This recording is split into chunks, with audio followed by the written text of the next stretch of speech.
മലയാളികൾ എന്നും ഏറെ ആരാധനയോടെ നോക്കുന്ന നല്ലൊരു നടനും തിരക്കഥാകൃത്തും സംവിധായകനുമാണ് ശ്രീനിവാസൻ. സിനിമാ പ്രേമിയെ കോരിത്തെരിപ്പിക്കുന്ന ആക്ഷൻ രംഗങ്ങളോ നെടുനീളൻ സംഭാഷണങ്ങളോ പ്രേക്ഷകനെ പ്രകമ്പനം കൊള്ളിക്കുന്ന ഇൻട്രോയോ ഒന്നും തന്നെ ഇല്ലാതെ ഒരു നായക സങ്കല്പമായിരുന്നു ശ്രീനിവാസൻ. 80കളിലും 90കളിലും നിരവധി മികച്ച സിനിമകളാണ് അദ്ദേഹത്തിന്റെ തൂലികയിലും അദ്ദേഹം നായകനായും പുറത്തിറങ്ങിയത്. ശ്രീനിവാസൻ സിനിമകൾ കാലം എത്ര കഴിഞ്ഞാലും പ്രേക്ഷകനെ ചിന്തിപ്പിക്കുന്ന സിനിമകളായിരുന്നു. ശ്രീനിവാസന്റെ ഒട്ടുമിക്ക വേഷങ്ങളും സിനിമകളും ഇന്നും പരിശോധിച്ചാൽ കേരളത്തിലെ സാധാരണ ജനങ്ങളുടെ പ്രശ്നങ്ങളെ ഹാസ്യത്തിന്റെ അകമ്പടിയോടെ അവതരിപ്പിച്ച മറ്റൊരു നടനോ തിരക്കഥാകൃത്തോ മലയാള സിനിമയിൽ വേറെ ഉണ്ടാകില്ല. പല സാമൂഹ്യ പ്രശ്നങ്ങളും കുറുക്കിക്കൊള്ളുന്ന സംഭാഷണങ്ങൾ കൊണ്ട് സിനിമകളിലൂടെ പ്രേക്ഷകന് മുന്നിൽ എത്തിച്ച വ്യക്തിയാണ് ശ്രീനിവാസൻ. ചില വർഷങ്ങളിൽ 10 സിനിമകൾക്ക് വരെ തിരക്കഥ എഴുതുകയും അതുപോലെ തന്നെ അഭിനയിക്കുകയും ചെയ്തിട്ടുണ്ട് ശ്രീനിവാസൻ. 2000 മുതൽ 2021 വരെ ഉള്ള കാലഘട്ടത്തിൽ അദ്ദേഹത്തിന്റെ തുടിയിൽ പിറന്നത് 12 സിനിമകളായിരുന്നു. എന്നാൽ അസുഖബാധിതനായി വിശ്രമ ജീവിതം ആരംഭിച്ച ശേഷം അഭിനയത്തിൽ നിന്നും എഴുത്തിൽ നിന്നുമെല്ലാം വിട്ടുനിൽക്കുകയാണ് ശ്രീനിവാസൻ. അദ്ദേഹത്തിന്റെ തൂലികയിൽ പിറവി കൊള്ളുന്ന നല്ലൊരു കഥയ്ക്കും സിനിമയ്ക്കുമായി ഇപ്പോഴും പ്രതീക്ഷയിലാണ്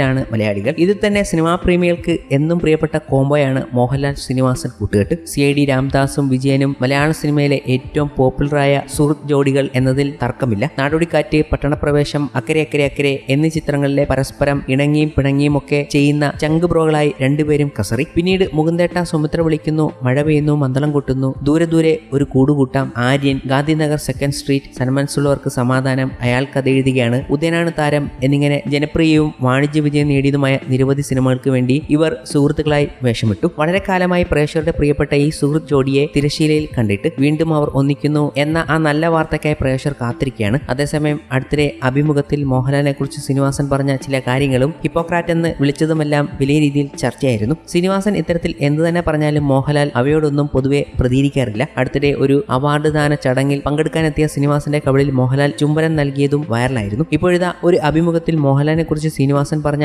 ഏറ്റവും പുതിയ കാര്യങ്ങൾ വൈറലാവുകയാണ്. ഞാനിങ്ങനെ മാറിപ്പോയതിന് കാരണം പുഹുവലിയായിരുന്നു. അതുകൊണ്ട് ആരോഗ്യവാന്മാരായി നന്നായി ഭക്ഷണം കഴിച്ച് ജീവിക്കുന്നവരോട് എനിക്ക് അസൂയൊന്നും ഇല്ലെന്നാണ് ശ്രീനിവാസൻ പറഞ്ഞത്. മമ്മൂട്ടിയോടാണോ മോഹൻലാലിനോടാണോ ഏറ്റവും കൂടുതൽ ഇഷ്ടം എന്നായിരുന്നു പിന്നീട് അവതാരകൻ ചോദിച്ചത്. അതിനുള്ള ഉത്തരം വിശദമായി പറയേണ്ടി വരും എന്ന് പറഞ്ഞാണ് ശ്രീനിവാസൻ സംസാരിച്ച് തുടങ്ങിയത്. വിശദമായി പറഞ്ഞാലേ പിടികിട്ടു, കാരണം അവർ സിമ്പിൾ ക്യാരക്ടേഴ്സ് അല്ല. നല്ല നടനായി തോന്നിയിട്ടുള്ളത് മോഹൻലാലിനെ തന്നെയാണ് എന്നാണ് ശ്രീനിവാസൻ പറഞ്ഞത്. താരത്തിന്റെ പുതിയ വീഡിയോ വൈറലായതോടെ ഉറ്റ സുഹൃത്തുക്കൾ തമ്മിലുള്ള ചെറിയ പിണക്കം, അതിനപ്പുറം ശ്രീനേട്ടനും ലാലേട്ടനും അതിനെ കാണുന്നില്ലെന്നാണ് ആരാധകർ കുറിക്കുന്നത്. കൂടാതെ ഇവർ തമ്മിൽ ഒന്നിക്കേണ്ട സിനിമയെക്കുറിച്ചുള്ള ചർച്ചകൾ അണിയറയിൽ നടന്നു കഴിഞ്ഞു എന്നും ശ്രീനിവാസൻ പറഞ്ഞിട്ടുണ്ട്. തന്റെ ആരോഗ്യപരമായ പ്രശ്നങ്ങൾ കാരണമാണ് അത് നടക്കാതിരിക്കുന്നത്. താൻ ആരോഗ്യപരമായി തിരിച്ചു വരികയാണെങ്കിൽ എന്തായാലും അങ്ങനെയൊരു സിനിമ നടക്കും എന്നതും അദ്ദേഹം പറഞ്ഞു വെക്കുന്നു.